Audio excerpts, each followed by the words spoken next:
We can't even get Jack to do stickers on his hand. You stick them on and he looks at you like you've done something awful to him and then he runs away. So, I know, the joys of childhood lost on my child. This morning, we are following very hot weather in the United States, and we start south of the border because I know a lot of people doing traveling sometimes around this time of year, but also these are spots that we all recognize. Look at the daytime highs today, and you guys, these are in degrees Celsius. 48 today in Phoenix, 46 in Vegas, and then warm right along the coastline as well. Sacramento, California getting up to 42. So very warm weather. Unfortunately, that's not quite tapping into our forecast here in Canada. Many areas today are actually slightly below seasonal, though we do have sunshine across much of the country. Speaking of, by the way, the summer solstice was this morning at 12:24 Eastern. So for some of you in the West, that was late last night, meaning today is the first full day, nearly full day, of the astronomical summer. So happy summer to you. These are your current temperatures this morning at this hour. 17 right now in St. John's, Newfoundland, 13 in Toronto, 7 in Thunder Bay, 11 in Calgary, and 14 in Vancouver.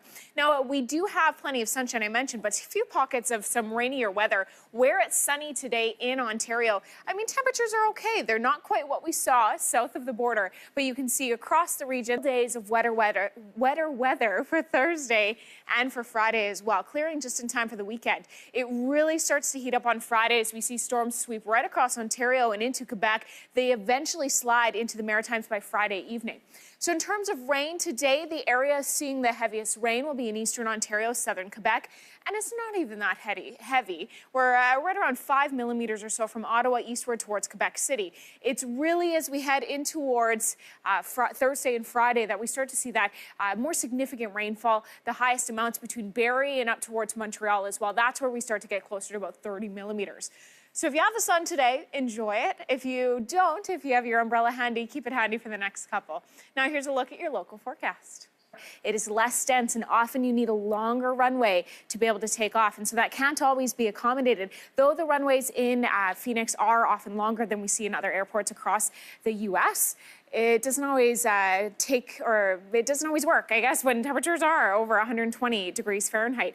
We are nowhere near that. No 50-degree temperatures in Canada today. In fact, many communities are actually below seasonal. We'll start first in the Atlantic provinces, where we're following this moisture that's streaming its way up towards Newfoundland. And that, unfortunately, is prompting very dense fog this morning. There are widespread fog advisories from Burgeo all the way towards the Avalon Peninsula, and visibility is significantly limited. In fact, it's not even showing a reading this morning in those areas.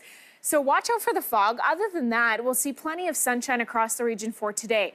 In through New Brunswick this afternoon, there is a risk of thunderstorm. Wouldn't be surprised if we see some watches and warnings issued a little bit later on this morning. Fredericton, anticipate really from about 1 o'clock on local time through until you're eating to stay cool all the time. I would not have had a good reaction to that one. I would have said some bad words. This morning, we are following what Lindsay was talking about, that heat south of the border. And I know it's American. We'll get to the Canadian forecast, but you guys, these temperatures are extraordinary. These are the kind you write home about when you're talking close to 50 degrees Celsius in Phoenix, Arizona. Vegas getting up to 46 today. We're seeing that heat into California as well. It's dry heat, I suppose that is the upside, so you're not dealing with the humidity as well.